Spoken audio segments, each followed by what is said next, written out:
sometime last year, maybe March, April, May, someone was trying to build the whole OAuth 2.0 SAML integration in a SerilQL function.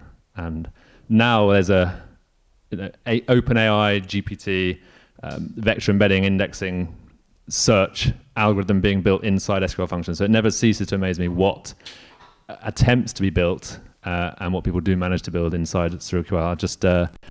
Just watching your talk gives me so much inspiration for ideas of what we're working on currently and things in the future as well. So it's really cool to watch. So you demoed in your talk the ability to retrieve results based on a prompt. What are some of the other use cases that could benefit from functionality like this? Yes, sure. Oh, sorry. This is really weird hearing myself. So vector search can be a whole host of applications, not just using generative AI and LLMs. I think there's a great example that Emmanuel already has on GitHub where you can search for similar images. And also recommendation systems where, say that you have a Spotify playlist for a user and you want to recommend songs to them, and you can base that off cosine similarity using embeddings as well. I'm sure SerilDB would be really performant in retrieving the relevant songs for you as well, for a user. So yeah, not just generative AI and LLMs, but other machine learning applications as well. I think that's really important to note. Awesome, that's amazing. Before we carry on, I'm joined here by Emmanuel. So when you saw the very small feature, define index, in one of Katlan's slides, this is effectively Emmanuel's work. It's massively complex. It has full text search functionality indexing, traditional indexing, unique indexing, and then the modern, very popular vector embedding indexing that everybody knows about. Not really anybody knows how it works. But here you go. Here is someone who knows how it works, and he's implementing that single-handedly in SerilDB.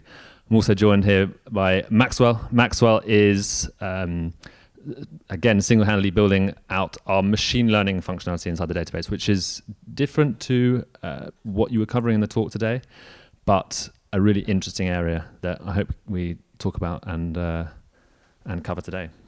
So, Emmanuel, you seemed urging to talk about something at the very beginning, so I'll let you go. Okay, that was not the way it was supposed to be introduced, but yeah, okay. The idea of AI. So first, I'm not an AI expert, right? I'm just someone that I'm a software developer that take an algorithm and just enjoy implementing the algorithm. And we live in a moment where there is many new opportunities to better implement existing algorithm, because what we are doing when we do AI are things that has been designed and created by mathematicians, by scientists, dozens of years ago, right? But now we have the computing capacities to make them real and to create application that can sit in computer, right? In my laptop, I can have an LLM working, which was something that my first computer a few years ago, with 48 kilobytes of memory, was not able to handle, right? So that's really game changer. So AI is something that changed our life. I mean, we know it's revolutionary, and put that together with the database is a pretty amazing opportunity. There is an anecdote that I wanted to share with. There is few musicians in SerilDB. We have an opera singer. We have a pianist, trumpetist. I don't know how many instruments are playing, but. I have a friend that is also having a YouTube channel where he often talk about the musical industry. And of course, with AI, you now have creation that comes from AI systems, musical creation. And the issue with those musical creation is that we remember when Apple Music came with songs, we have these DRM issues where you wanted to know who the songs were belonging to, right? So with AI, we have again this problem where you have a creation that comes with non-attribution of the sources. So this thing is creating things that belongs to nobody or belongs to many people because it has been inspired by. And if you listen to OpenAI, to Google about this, they will say that it's difficult because it's a black box. It's really difficult to be able to find the attribution, the source, where the source comes from. So there is scientists that start working on that. The idea is, am I able from an LLM to find back what the source were initially, how the answer is being composed. And what is really interesting is there is now work on this based on prompt. You can use a prompt and say, hey, OpenAI, tell me what the source is. And it's also possible to use vector search to do that kind of things. And it's interesting to see that people working on this field manipulate vectors. They try to find a way to use different vector search algorithm. Manhattan distance is used. I mean, there is several algorithms that are used. And so they are experimenting. And to do that, they need to manipulate vectors. And this is what vector database does not do really today, right? Because the goal of vector database is to provide a fast answer in existing algorithm. And what those people are doing is trying to find answer, to make search, manipulating the data, transforming the vectors, and make benchmark and see how it goes. So your application was also about putting all together, having flexibility, and this is where putting together those algorithms, those new data structures, create new boundaries for us. So it's really inspiring because I was thinking I was done with M3, vector search, HNS-W, but no, because it's not fast enough. It has to scale. This is the reason why we are working now on a distributed part in a database.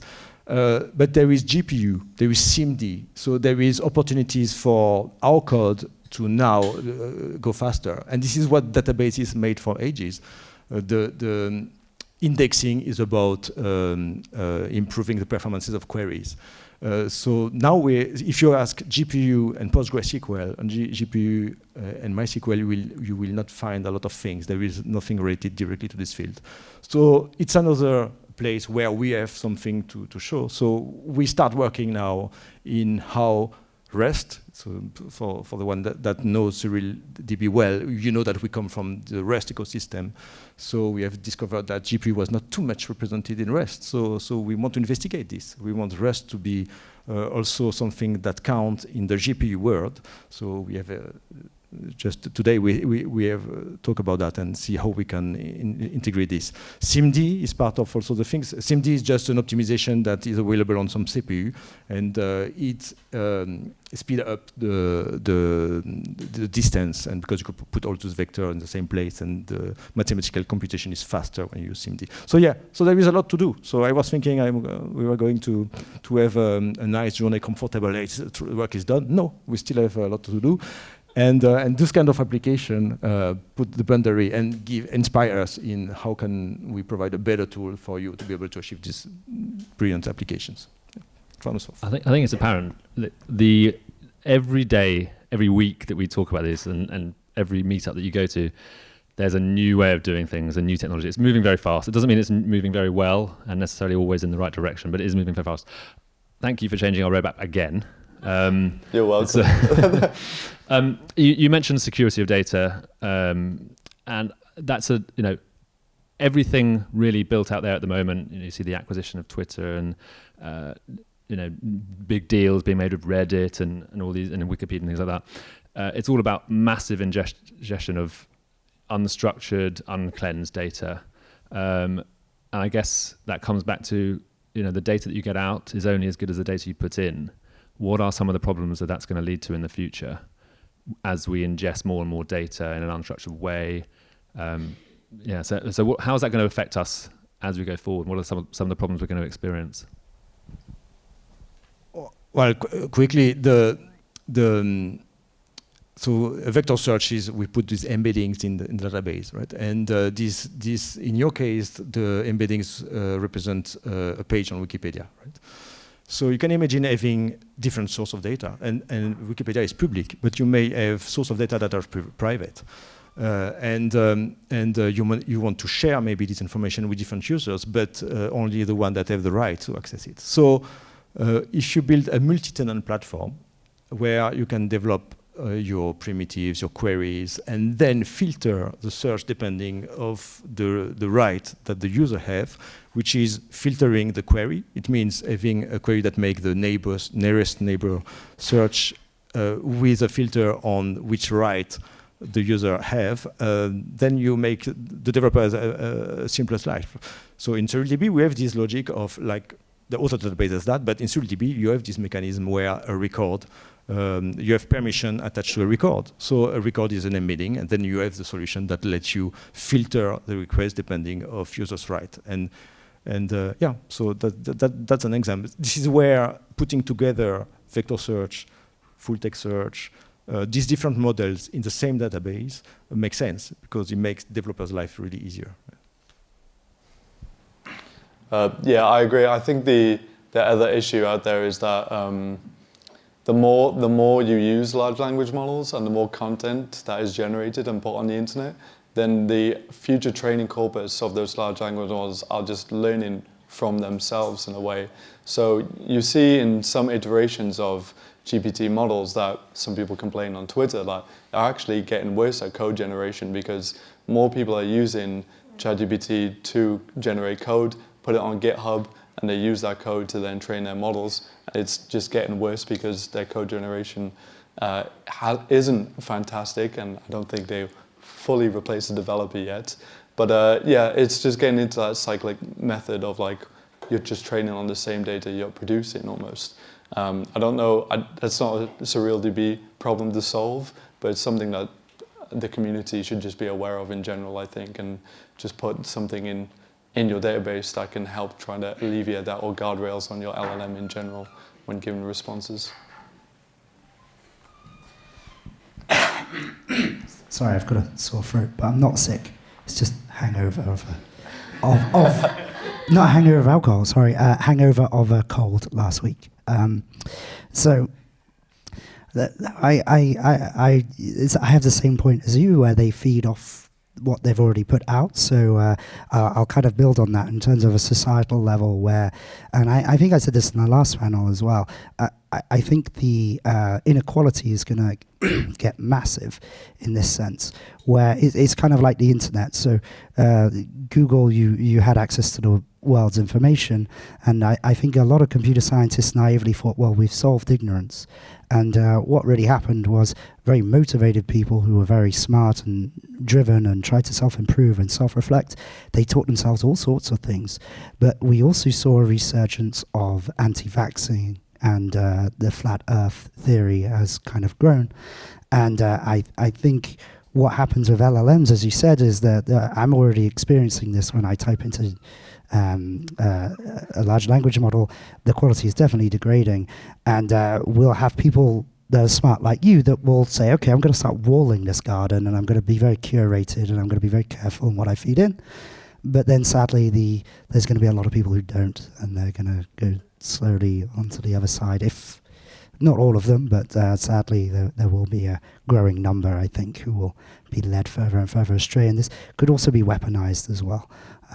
It's very easy to get bots to spread misinformation on the internet, and then obviously the LLM has to try and struggle onto people who are training it on what is real and what isn't, which is a bit depressing, but hopefully SerialDB will solve this. We'll just continue doing what you're doing and make it a bit more public, maybe. That brings me on to a slightly unrelated question. But I guess, if you're looking at ways to win in the future as a owner of a business or an application developer or software engineer, is it better for you to build on top of an API where they're like an OpenAI API or Microsoft API or Google, where you benefit from their scale and their resources? Or is it better to have more control over your data and your model and bring that more in-house, instead of using an external API, bring that into the functionality of, let's say, the database in your example. And then to follow on from that, this is directed more at you, Katlan. What would you like to see as a kind of something we don't have in SerialDB and something you think would be the next step to make that or give you that cutting edge over other developers who are building on other systems out there? I'll try to answer the first part of that first. So in my current company, we are heavily audited by the FCA, and we have to follow rigorous guidelines when it comes to machine learning and AI. That means that when we're using third-party applications, that we need to go through a vigorous legal documents of like how our data is going to be used and what we're getting back from that third party. So we're going down the hole of like maybe it is better to train our own model using open source data and open source models and keep it in-house. But obviously that takes a lot of resources and money. So it really depends on your company's risk appetite and the risk appetite for your AI application. So on the second point of that, for me, I've really enjoyed using Surreal ML from thank you to the creation of Maxwell. And it's been great to train them all and be able to query it like any other SQL query.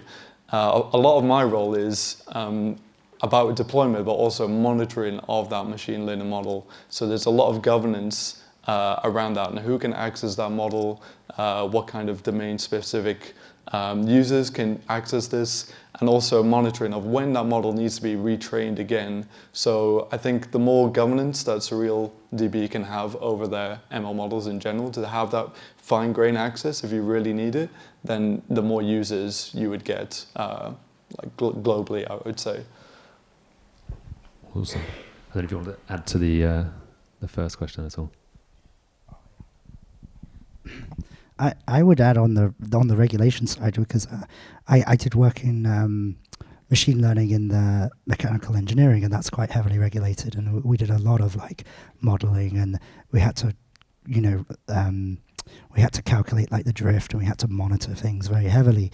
But I also have part of a healthcare background where I went to software engineering, and I think I always look at healthcare when I look at tech, because healthcare is just older, So we look at healthcare and we say, oh my God, back in the day, used to have doctors could create their own medicines, and obviously we don't do that now, and it was the Wild West, and there's no developed country now that would ever allow that. You have to go through regulatory processes, you have to say exactly what's in your medication, you have to have it all dosed, and you have to have trials.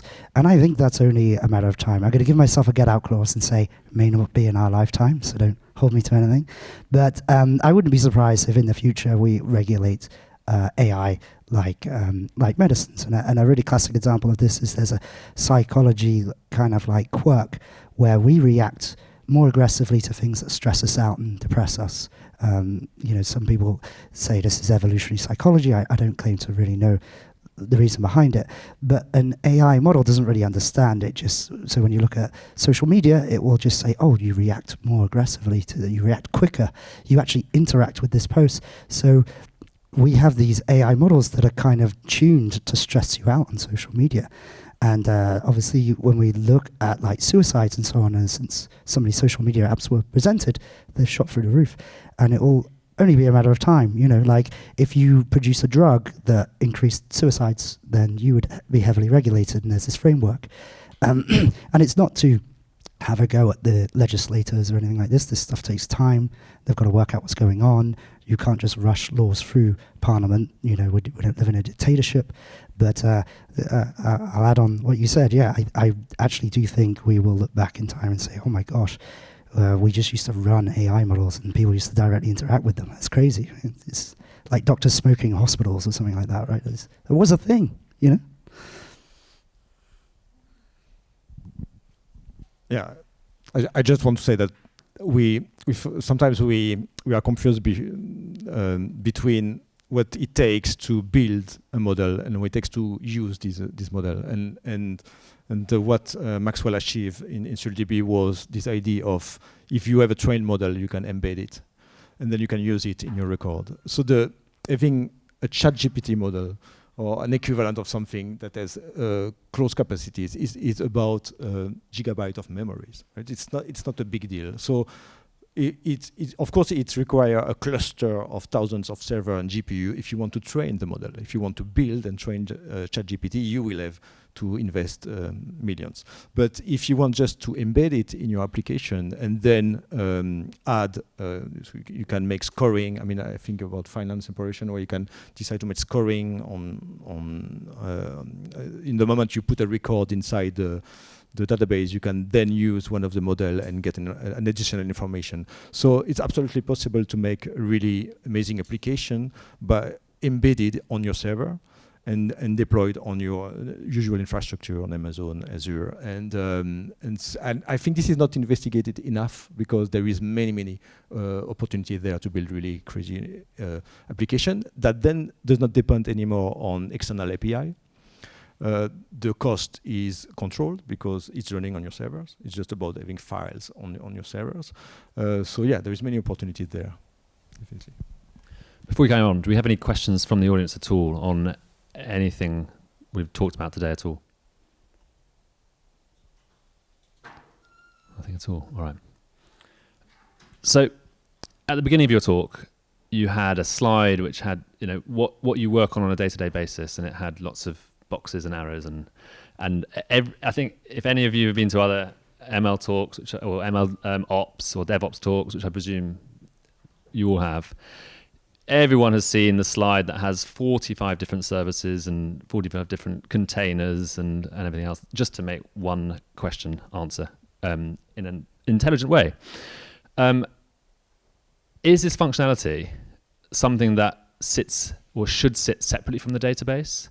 Or is this something, and Kathleen, you've played with both, right? You've played with the separate everything into separate logic and also bring it into Cereality as a separate, a single compute architecture, I guess. Where do you think the line should be drawn? Is this something that should sit separately or should really sit next to your data or as close as possible to your data? So yeah, I have done both, and it's been great to experiment with Cereality. But the more I work in my day-to-day job, the more I'm writing more complex SQL queries straight in the database and using only Python to pull in that data, train a model, and then save that model somewhere in our cloud provider. So I'm leaning more towards having the logic directly in the database as much as possible, because it just makes lives easier for data scientists or other machine learning practitioners who might not come from a strong software engineering background, but they're mathematically amazing. And I think that's just more accessible in general. But what I will say is that I would be very careful of what I use in the database. So I know there's great JavaScript scripting functionality in Cereality, but I'm not one for putting JavaScript in the database, to be honest. Maybe I'll get to that point if I find a true use case. But yeah, writing SerialQL and that logic was a great experience. So I think it's just another leap for me to take and just start writing some JavaScript and even more complex logic and seeing how that works directly in the database. But I feel these microservices can be tested individually really well, and it's really hard to test them all together. And everything's in the database, it works great, but then in my mind is like, how do I test all that logic actually works like our 40 microservices do in conjunction, and how easy is it to build those integration and end-to-end tests directly in the database as opposed to having those microservices outside. So that's something I definitely want to explore more with Cereality. Interesting. So the ability to keep your development and your processes separate in the way that you currently already work, let's say, but then to be able to run those in a simpler, more single instance way, as it were. Yeah, exactly. So I think the more features that come out, I'll definitely test them and see, okay, if we did implement this in my company, how many services could I knock off here? That's a good game to play, I found, anyway. We like to knock off services. Yeah. Sorry. It's just a quick thing. Okay. I've already bugged him and you for that. Wouldn't it be simpler if you encapsulated this thing into one, like for using? Like from what you said, I think you're saying to keep it separate, which is great for like engineers. and that's how you would. But for users, wouldn't it be? And you said it's coming, this whole functionality into one. I mean, Not sure I said that, did I? To answer your question directly, yeah, the ways of improving this and watching this presentation gives, I think, everyone here ideas on how we can improve what we've already built and what we're working on at the moment. There's always that divide between, and I think this is what you were saying, but definitely add to this if not, between building a completely custom business logic function in a user-defined function in Postgres and have that running and taking 55 minutes to run, and it does something very complicated and you can't really build or test that outside of the database. And then there's also the line to be drawn or the thought to be made around, how much functionality and flexibility do I give to the engineer? So, we could build a function that does that easily, but then what if you wanted to go and change that and, alter a different model or change different weights or, change the fields in the CSV that it's querying. So it's about having the flexibility. true. Yeah, And balancing. also letting them bring that to the database. Right, be totally customizable to how much, okay. Yeah, absolutely. I mean, that's my take on it. What about you? Yeah, if I can, I think there is a line to draw. Right? Definitely, we don't want to provide a primitive to create an UI, right? We're not going to make website with SerialDB. But when it is about manipulating data, storing and manipulating data, there is a lot of things that we can provide because many operation benefits of being executed close to the data. There is a famous algorithm that at some point made Google, which was MapReduce. MapReduce was this idea of sharding, if you want, and splitting the data, but then running operation close to where the data is, and by distributing a process where the data is. And this is what we try to achieve. I mean, each time we understand that we can integrate an algorithm that will be more efficient because the data are in the database, and this algorithm does not require you to extract the data, do something or whatever, right? So and we are going to do that more and more. In the distributed version of SerialDB, we are going to have really the same logic of having process that will run where the data are and make just the process faster. Yeah. So I'd add to that as well in terms of knowing what to implement in SerialDB. We can look back again at the earlier stages of computing. So at one point, people had to write their own file systems, and we look at that now, and that's crazy. And there's only a standard way of writing a file system, and the people now every OS has file systems that have these standard ways of actually reading and writing, and now they're trying to implement async read and write as well. There's these APIs coming out in Linux, and you still do what you want with your files and how you handle them and how you load them, and that's the same with what I see Serial. So I'm not the CEO, but the way I see Serial is very much there's a lot of really new things happening in the cloud. How do we shard data? How do we do an ML inference, which is the area I'm looking into? If we look at ML inference, for example, it's really just matrix multiplication, and it has a protobuf standard that Microsoft has defined called Onyx. But if you Google ML inference, there's 20 different ways. There's loads of different libraries. Half of them don't work. Well, I'd say 90% of them don't work. Most of them are abandoned. Trying to then engage that into a GPU is then even more of a headache. I won't name names, but we were looking at some of these things, and you had to go through Kubernetes just to talk to the GPU.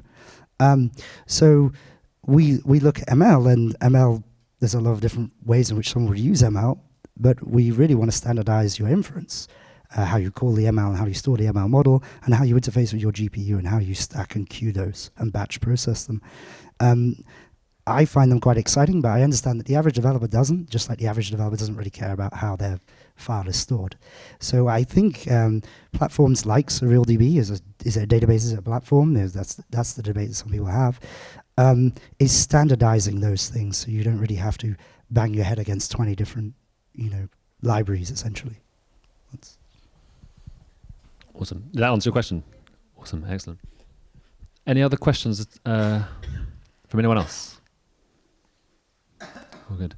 So I want to bring it back to the actual title of the discussion, which is traditional databases or AI-infused systems.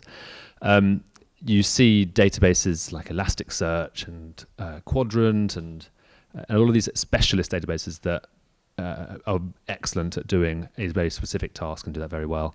And then you have bigger, more all-rounded systems like SerilDB that do more. I guess right now we're in this let's call it a hype cycle of vector and AI, and everyone wants to know about it and talk about it and use it as much as possible.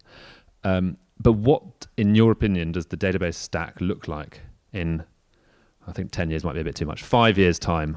And how will users interface with a database in the future?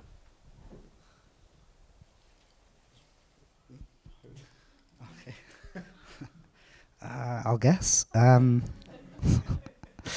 think I'll be richer than I am now if I really knew the future. But I think there will be a few things that win. So we look at the front-end frameworks. I love Rust. I've written a couple of books in Rust, and people always contact me in the next editions of my books and say, "Can you write about Rust front-end framework?" And I don't really want to, because even though I love Rust, JavaScript kind of just won the war in front-end frameworks. I'm sorry, I know there's loads of Rust developers who are trying to force it everywhere, but it kind of was like React, right? That kind of just won. There might be something new in the future, but there is a convergence. It's the same with operating systems. There's a handful that converge to this, and everyone says, "Oh, let's just use those." And I think it will be the same. There will be a few good data platforms / databases that standardize, and they're just really stable, and they give you a lot of flexibility. And you eventually just say, "Oh, I'll just use this. I don't interface with all these pods. I don't want to do all this sharding. I don't want to do my own search. I don't want to do my own inference. This just kind of works." So, and hopefully, SerilDB will be one of those. But I mean, this is why I'm in this space. I'm very excited. I actually think this is like the OS space race, the database. That's why there's so many databases now. There's even jokes on YouTube about there's more databases than there are JavaScript frameworks. And I think it's just because JavaScript frameworks are dying now because the race has been won, and it will be the same with databases, I think. I think I'll add to that briefly is that I think it's really important that a database gives the flexibility to the developer to pick and choose how they want to run their application. So, for example, in the presentation, I did everything in SerialQL, but you could easily do vector search and use Python and LangChain, for example, if you really wanted to. It's up to the developer how much they choose to opt into all of the database's functionalities and not force the developer into one way of thinking, as we all hate to be trapped in a box. So I think that is the most important when considering adding new features, is how can we give the most flexibility to developers. And I think the most important point, which I think SerilDB does very well, is that a company or an application doesn't need to adopt SerilDB fully. You could run like a small instance in memory for a caching layer, or you could do some vector search and something else, and then slowly knock off those other services that you have. You don't have to go all in, which I think some of the services that you have to go one way down this road and tie into other things to make your whole application work. So I think flexibility is really important in the next couple of years, for sure. Awesome, interesting. Yeah, I think the tomorrow's database is going to solve the data problem, which is storing data, scaling data, because this is often where we have to build complex application, and acidity, transaction, is something that is not yet solved by the distributed databases in a correct way, and you can find that on the cloud with really strong platform, but on premise you cannot do that today, and including the flexibility of running that in a single computer for the developer to build his app, and then be able to deploy that at scale, and we didn't use full text search too much included in the database before. Now we can do it. We didn't use vector search too much included in the database. We use separated. Now we can do it together. So in my opinion, I can picture out an application that will use React for the front, GraphQL to communicate with RealDB, and just RealDB as an application server for a simple application. It could work. And if my super application is scaling because I have many users, then I have nothing to change in my infrastructure because the RealDB is built to scale. So this is what I would expect from database without having to renounce so choosing a database that can run on my computer, I can develop with and can deploy it, scale it, being transaction ready, and so just something that makes my life easier. Yeah. Awesome. Before my last question, do we have any questions from the audience? It can be about AI, ML, databases.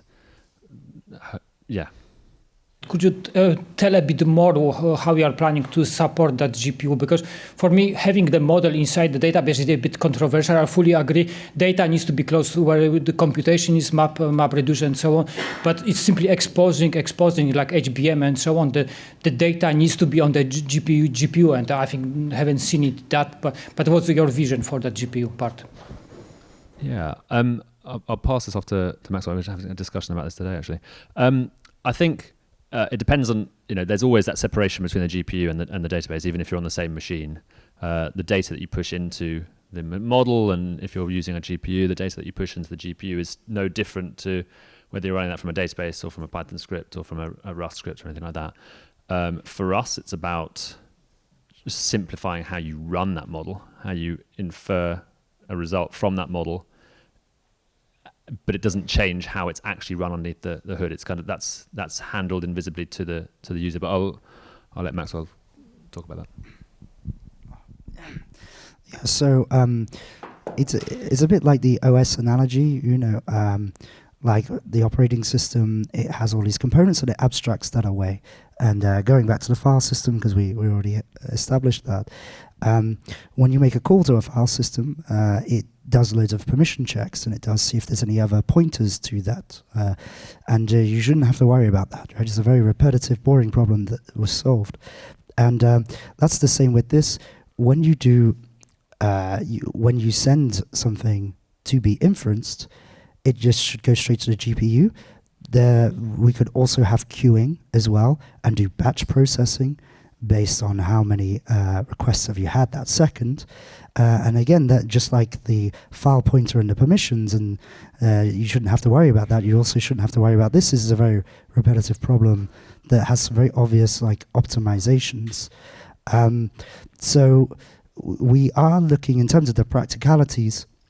We do have a partnership with King's College London, and we are working in the surgical robotics department, and they are relying, they've got a rig of GPUs that NVIDIA give them, which in this GPU shortage is very nice. And we're streaming video because we need to teach the robot how to visualize where it is.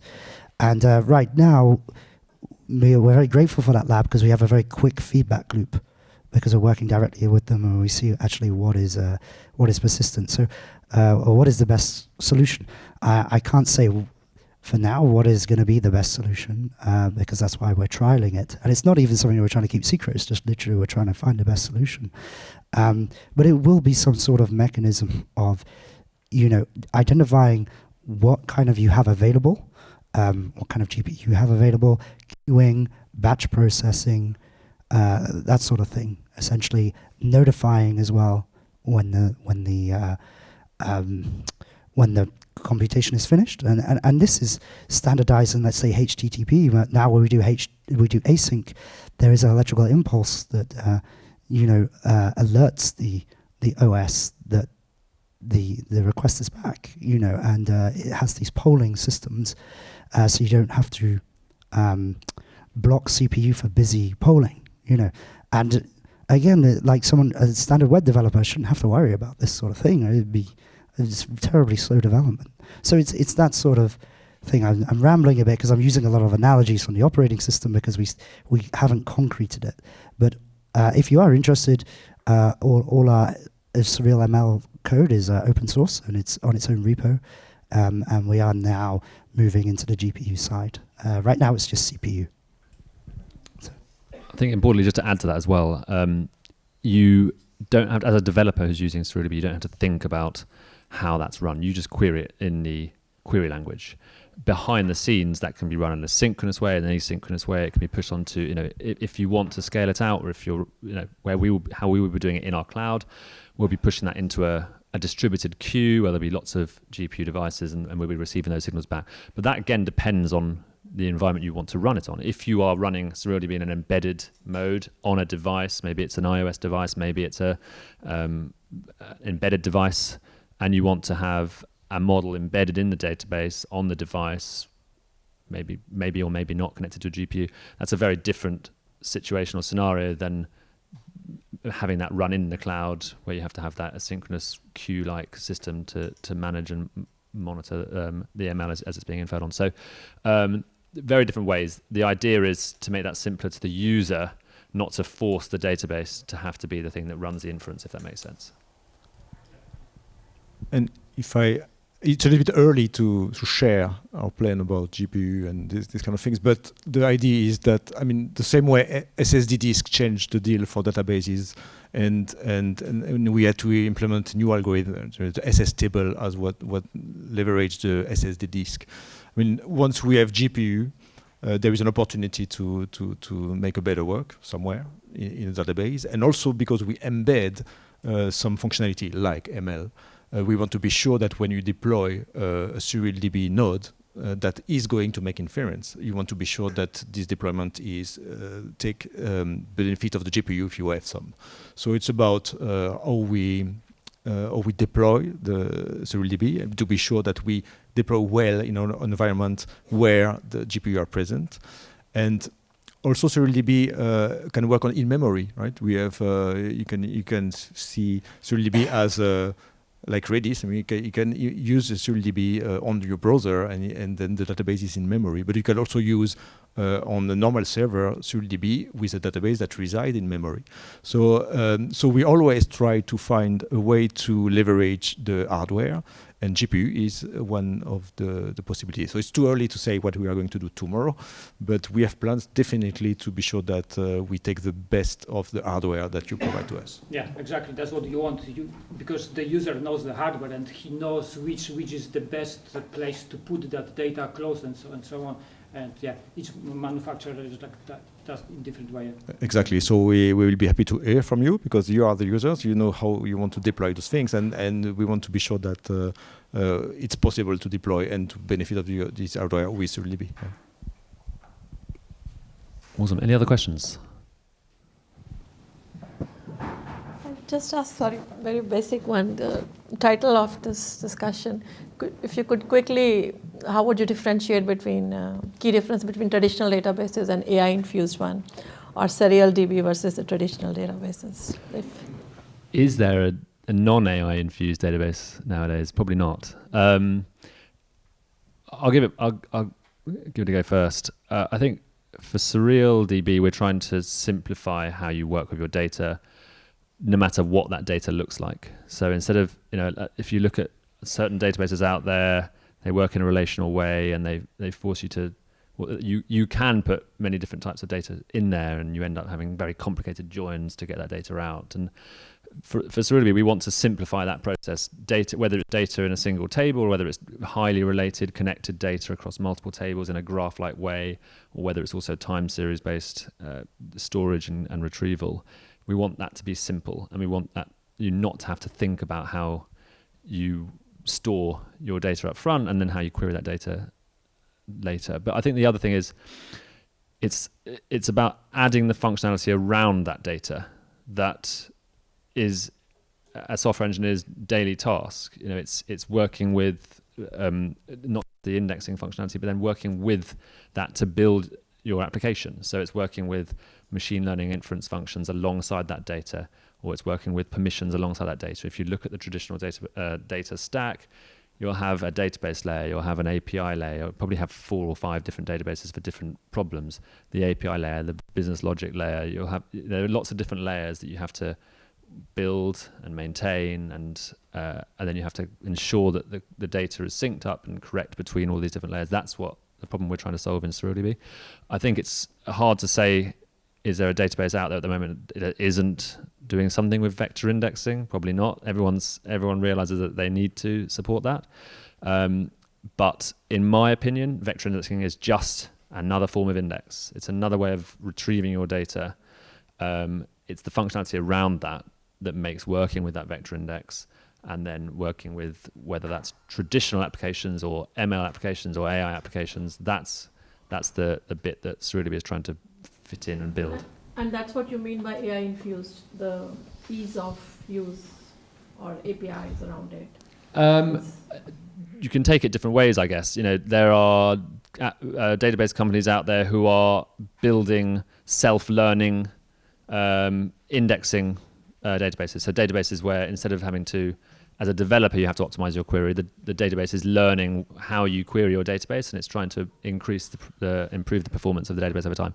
So there are different databases around AI. I think for us and what we're trying to do, we're trying to say, you don't have to think up front about how you write your query.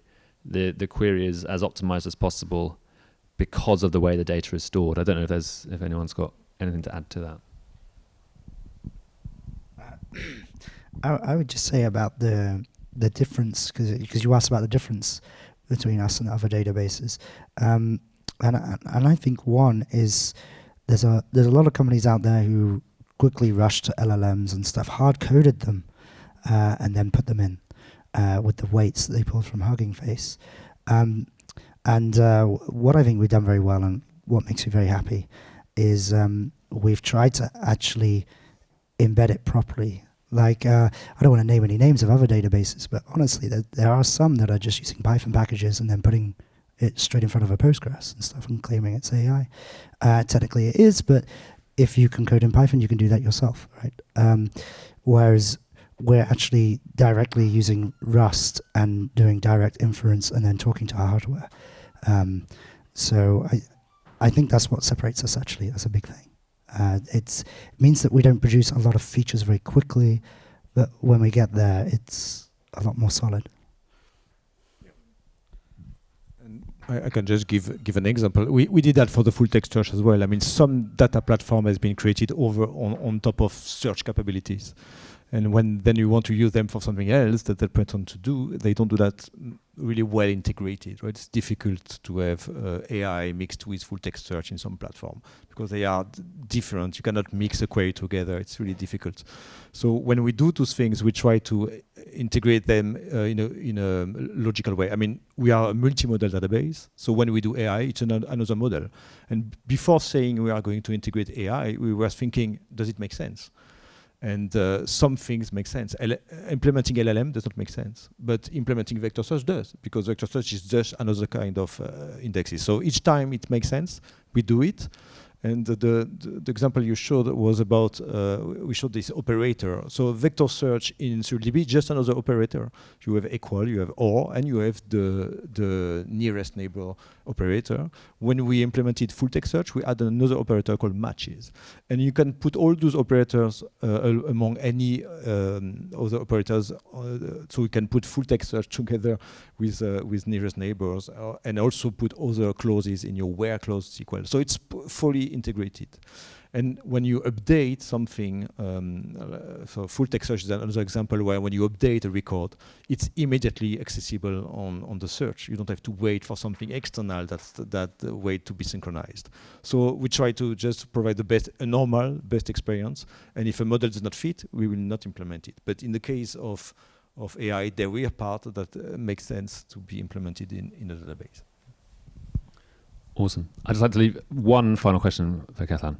I love the fact that you can build integrations like you demoed in Python, but you actually went full steam ahead and built that logic right inside the SerilQL custom functions. For anybody here who wants to get started on some of the ML or AI focused features or functionality of SerilDB, what's the best place to start? Well, I did add a QR link to the repo that corresponds to the presentation, so I definitely take a look there.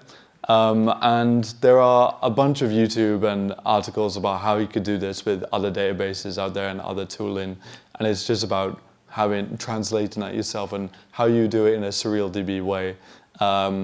Yeah, it's nothing magical. It's very simple what I implemented, to be honest.